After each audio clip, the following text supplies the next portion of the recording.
Boa tarde, meus irmãos. Estamos aqui reunidos em nome do Senhor para mais uma vez estudarmos a preciosa palavra de Deus. Queremos agradecer a atenção dos irmãos e, como nós havíamos dito anteriormente, é uma série de estudos para aqueles que querem conhecer um pouco mais o ensino das dispensações. Nós temos 7 dispensações com as quais nós normalmente interpretamos a Bíblia.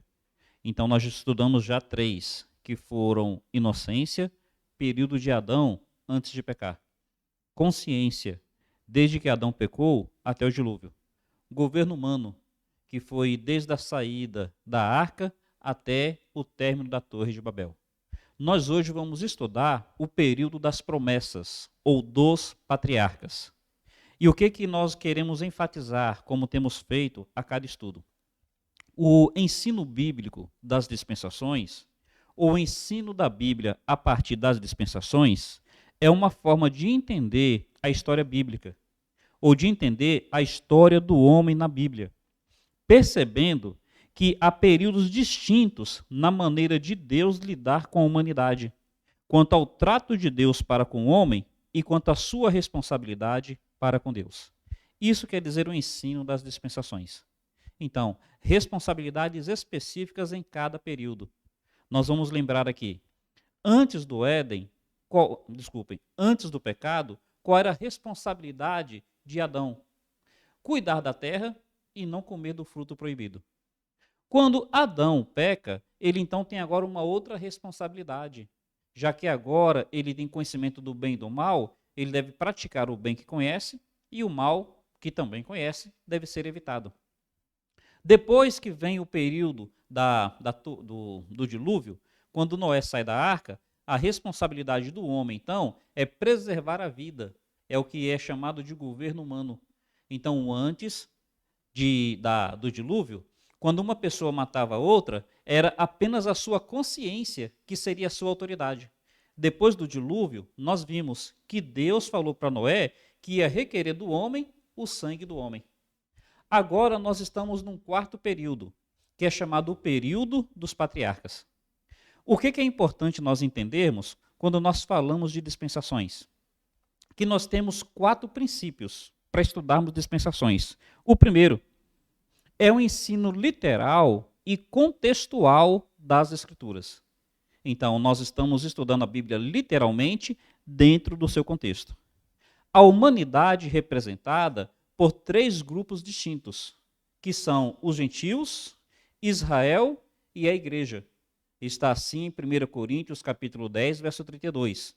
Não vos tornei tropeço, nem para os gentios, nem para os judeus e nem para a igreja de Deus. Nós entendemos que a humanidade é representada por esses 3 povos.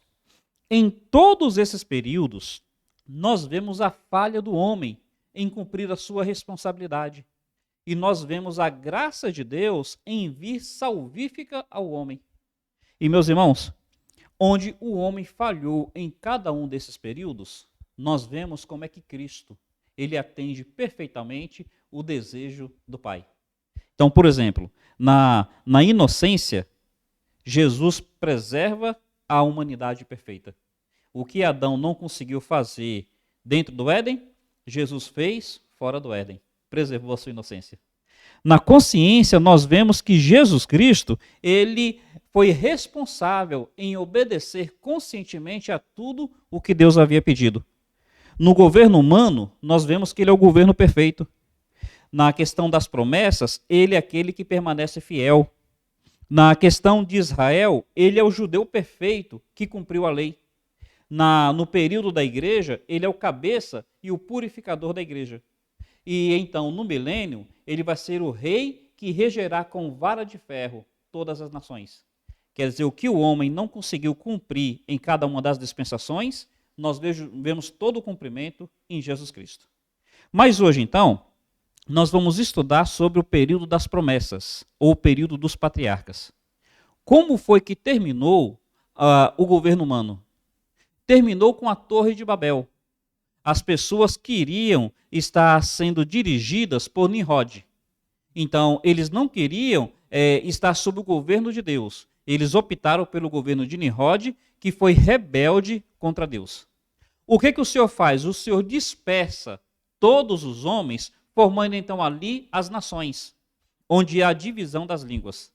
Agora, nós vamos perceber como é que essas pessoas se tornam depois da Torre de Babel. Observe, por favor, 1 Coríntios, capítulo 10, versículo 20. Paulo vai falar como é que são as nações que surgiram a partir dali. Então, as nações surgiram a partir da Torre de Babel. Como é que essas nações se tornaram? Diz assim, 1 Coríntios 10, versículo 20. Antes digo que as coisas que eles sacrificam é a demônios que as sacrificam, e não a Deus. E eu não quero que vos torneis associados aos demônios.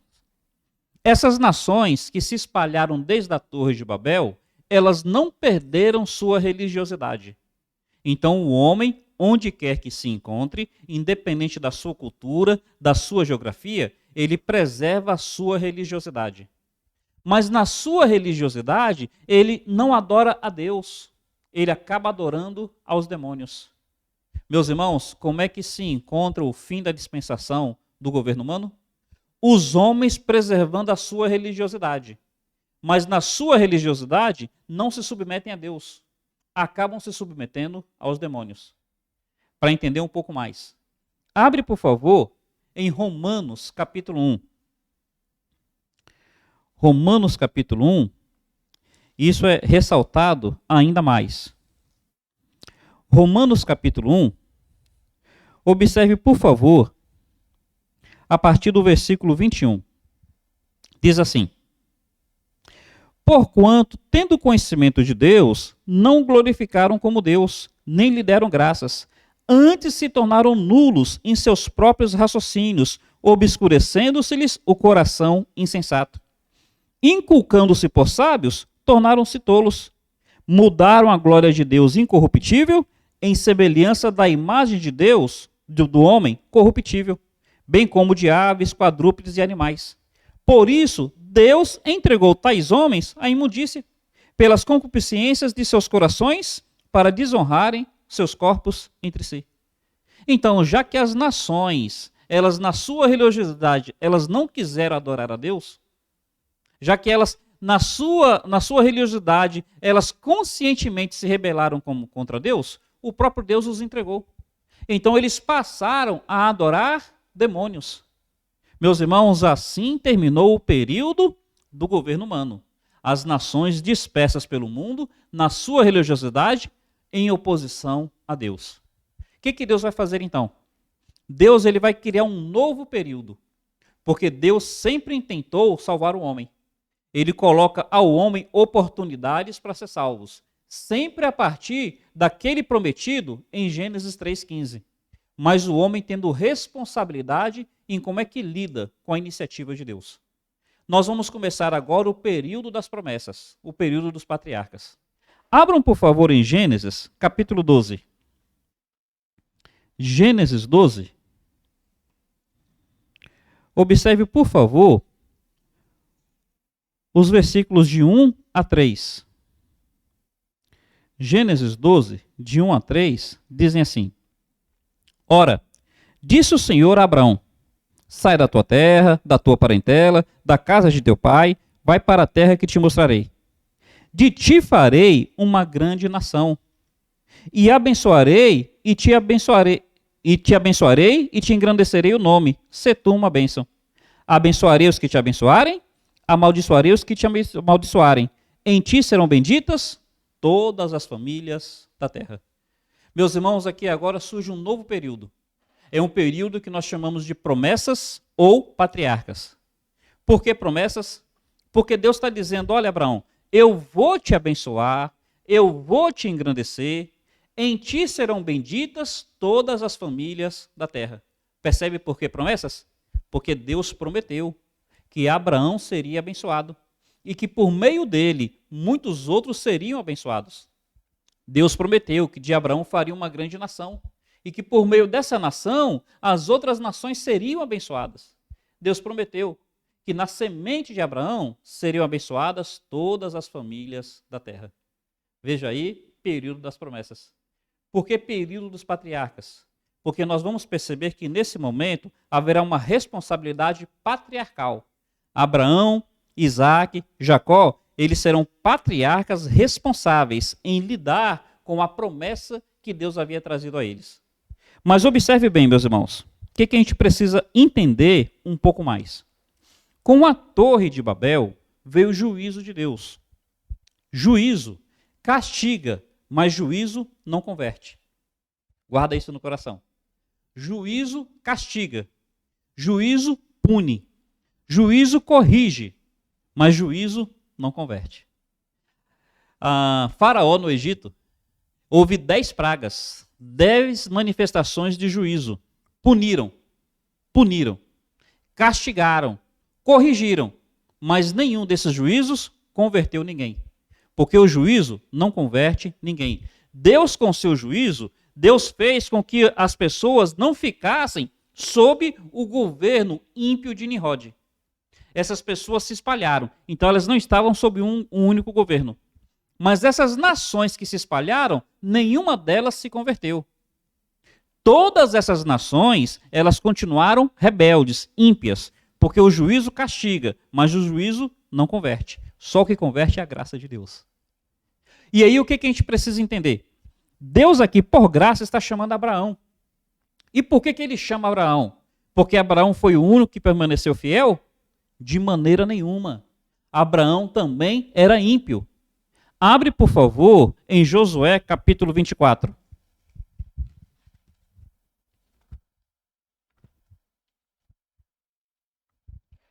Josué 24, verso 2, diz assim, 24, 2.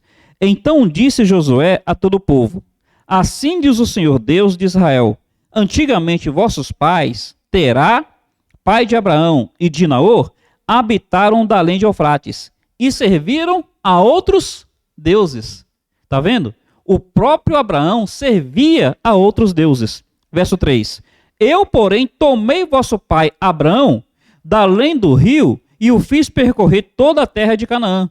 Também lhe multipliquei a descendência e lhe dei Isaque. Então, o que nós estamos percebendo? Que no período do governo humano, houve a dispersão das nações como juízo. Esse juízo não converteu ninguém.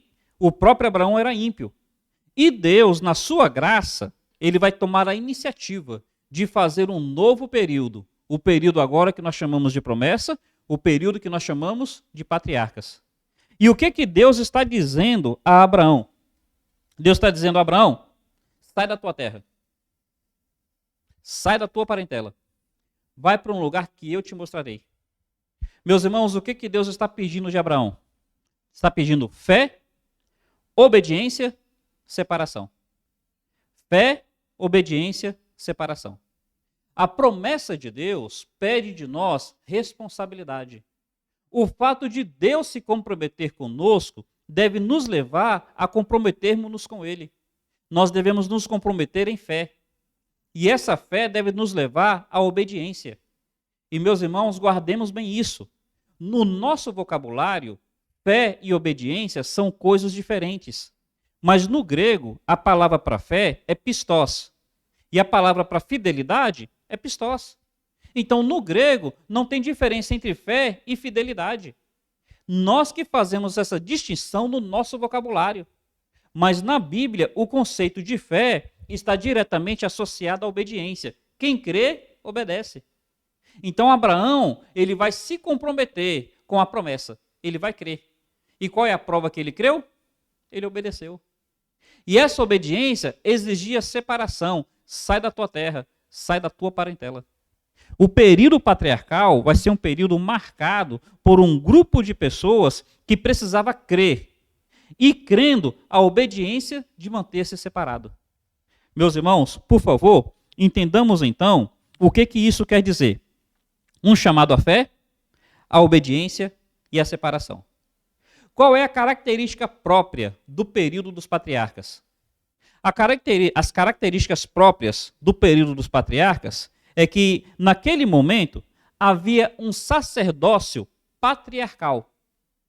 Como é que funcionava o sacerdócio? Antes, período da consciência, o sacerdócio era individual. Isaac vai obedecer, né? Caim vai oferecer o seu sacrifício, mas sem obedecer? Então, era individual. No período do governo humano, então, havia responsabilidade social de o povo se comprometer na busca por Deus. Nesse momento agora, é patriarcal. Então, o pai, o chefe do clã, que oferecia o sacerdócio pela família.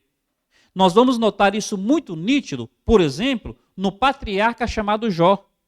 Curiosidade, Jó pertence ao período dos patriarcas. A Bíblia fala que Jó assumia a sua função de sacerdócio patriarcal, sacrificando pelos seus filhos. Capítulo 1 fala que os filhos deles se reuniam uma vez na casa de cada um deles. E Jó, no outro dia, ia oferecer sacrifício pelos seus filhos, perguntando assim no seu coração: será que algum deles pecou contra o Senhor? Então, observe, é só nesse período que tem o sacerdócio patriarcal. Eu, como pai, eu sou sacerdote do meu lar, mas eu não ofereço sacrifício pelos meus filhos. Eu levo meus filhos a pensar em Jesus Cristo. Eu não ofereço sacrifício por eles. Naquele período, cabia ao chefe do clã oferecer o sacrifício pela sua família, pelo seu clã.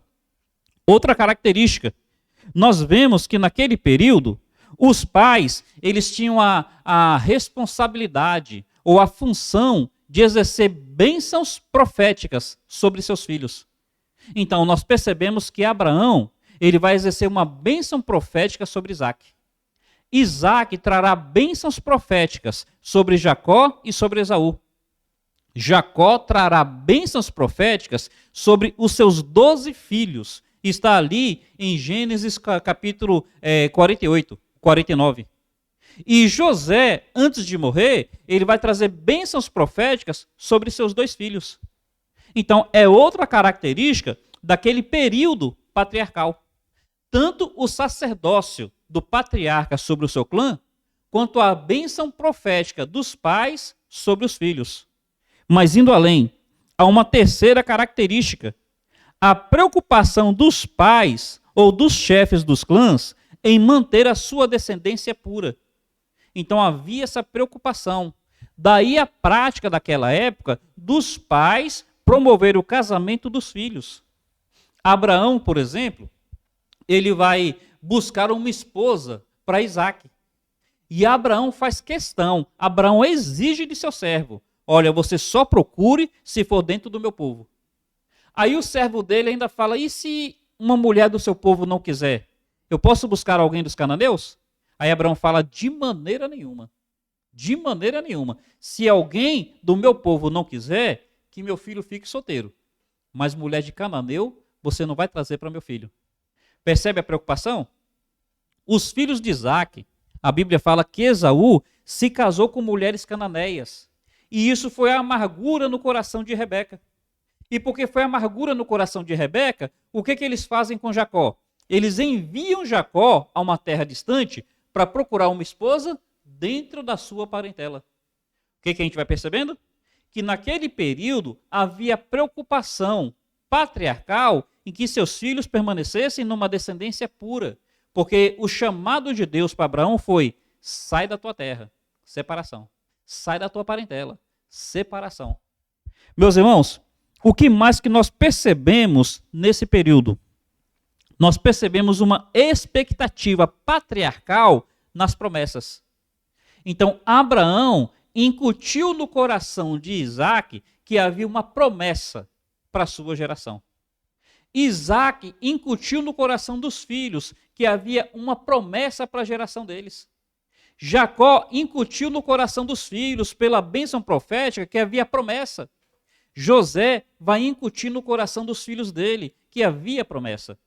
Curiosidade, o próprio José, quando ele está por morrer, ele leva seus filhos a prometerem que os ossos dele não ficariam no Egito. É curioso. Abre, por favor, em Gênesis, capítulo 50, só para perceber como é que havia uma expectativa patriarcal no cumprimento da promessa. Eles teriam uma terra deles. Observe Gênesis 50, verso 22. José habitou no Egito, ele e a casa de seu pai, e viveu 110 anos. Mas um pouco antes tem aqui os últimos dias de José. Perfeito. O verso 25. José fez jurar os filhos de Israel, dizendo: certamente Deus vos visitará, e fareis transportar os meus ossos daqui. José, ele como um dos patriarcas, ele tinha a expectativa de uma promessa. Ele sabia que Deus havia prometido uma terra para eles. E ele sabia que a terra não era o Egito. Ele estava morrendo. Aí ele chega nos filhos de Israel e ele diz o seguinte: olha, vocês têm que me prometer que os meus ossos não ficarão no Egito. Então ele tinha expectativa. E curiosidade, 400 anos depois, quando o povo de Israel sai do Egito, o povo de Israel cumpre a promessa feita a José e leva os ossos do Egito. Então, meus irmãos, observem as características desse período dos patriarcas. Havia o patriarcado sacerdotal, ou sacerdócio patriarcal. Os pais sacrificando pelos filhos. Havia as bênçãos proféticas dos pais sobre os filhos. Havia também essa preocupação dos pais em manter uma descendência pura. E, por fim, havia a expectativa do cumprimento da promessa. De quando até quando que vai esse período? Esse período começou com o chamado de Deus para Abraão. O chamado de Deus para Abraão baseou-se numa promessa. Quando é que termina esse período de promessas? Observe, por favor, Êxodo, capítulo 19.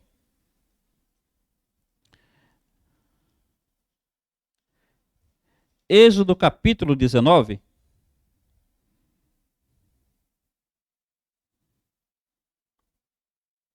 Êxodo, capítulo 19.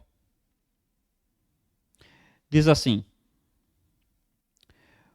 Versículo 4 diz: tendes visto, observando a partir do verso 3, subiu Moisés a Deus, e do monte o Senhor o chamou e lhe disse: assim falarás à casa de Israel, e anunciarás aos filhos de Israel.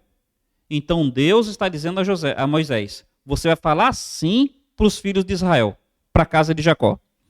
Tendes visto o que fiz aos egípcios, e como vos levei sobre asas de águia, e como vos cheguei a mim. Então Deus está dizendo: olha, Moisés, você vai lá e fala para o povo de Israel o que eu fiz aos egípcios. Você fala: olha, você viu que eu libertei vocês dos egípcios, que eu trouxe 10 pragas, que eu abri o mar vermelho e vocês passaram a pé enxuto? Vocês viram que até aqui eu já tirei água de rocha, eu já fiz água amarga ficar doce, eu já fiz cair pão do céu?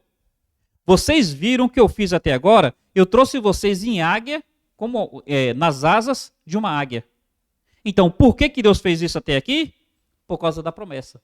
Ele prometeu que daria àquelas pessoas a terra prometida. Olha, por favor, o verso 5.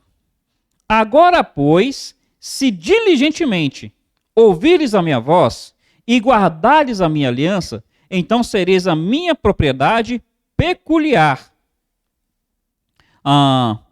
E dentre todos os povos, porque toda a terra é minha. Deus está dizendo: olha, até agora eu fiz tudo baseado na minha promessa. Mas a partir de agora, se vocês diligentemente cumprirem tudo o que eu vos disser, percebeu o que está acontecendo? Deus está dizendo: olha, vocês querem que eu trate com vocês na promessa, como eu fiz até agora? Ou vocês querem que eu trate com vocês por causa da obediência de vocês? Se diligentemente ouvires a minha voz. Como é que vocês querem que eu faça com vocês? Meu irmão, como é que você quer que Deus trate na sua vida? A partir da graça dele ou a partir da sua obediência? Meu irmão, se nós dependermos do agir de Deus a partir da nossa obediência, nós estamos com sérios problemas, porque nós somos falhos. Nós precisamos sempre depender de Deus a partir da sua graça. E eis que Deus está propondo ao povo de Israel: olha, vocês viram até aqui, eu fiz tudo porque eu prometi. Mas a partir de agora, se vocês diligentemente ouvirem a minha voz, o que o povo vai decidir? Como é que o povo vai lidar com isso? Observe, por favor, a resposta do povo. Verso 8. Então o povo respondeu a uma: tudo o que o Senhor falou, faremos. E Moisés relatou ao Senhor as palavras do povo. Percebe que o povo, ele abriu mão desse período de promessas? O povo quis entrar agora numa nova aliança. É o que nós vamos estudar depois, que é a aliança da lei. É a aliança onde o povo se coloca em obrigação, em compromisso de cumprir tudo o que Deus disser.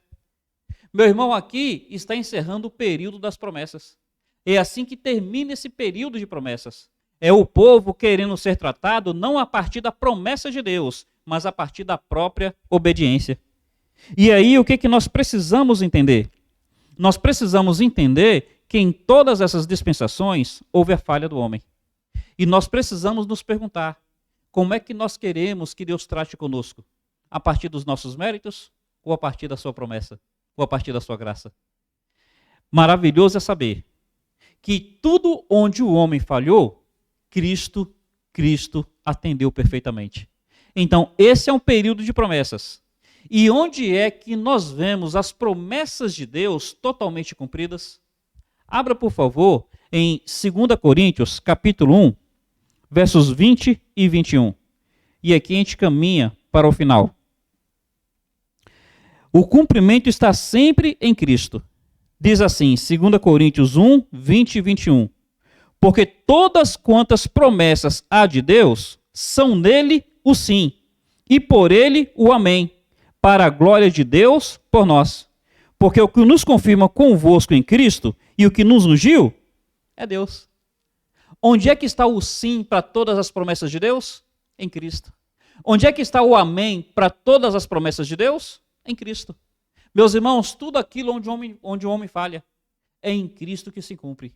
É em Cristo que nós vemos a vontade de Deus completamente atendida.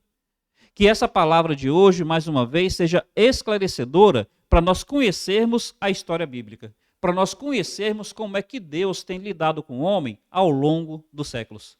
E, meus irmãos, louvado seja o Pai, porque nós hoje queremos ter uma aliança com Deus não a partir dos nossos méritos, mas a partir da sua graça. Que Deus abençoe a cada um de nós, que a bondade do Senhor seja sobre a sua vida. Quero encerrar fazendo 2 rápidos avisos. Amanhã, sábado, nós teremos a reunião dos adolescentes às 17 horas e um culto especial dos jovens às 19. Os jovens terão um culto especial, será o seu último culto do ano. Queremos incentivar os nossos jovens a estar presentes e aqueles que puderem, venham também. Serão muito bem-vindos. E domingo pela manhã, o nosso culto, que a palavra de Deus esteja abençoando o povo do Senhor.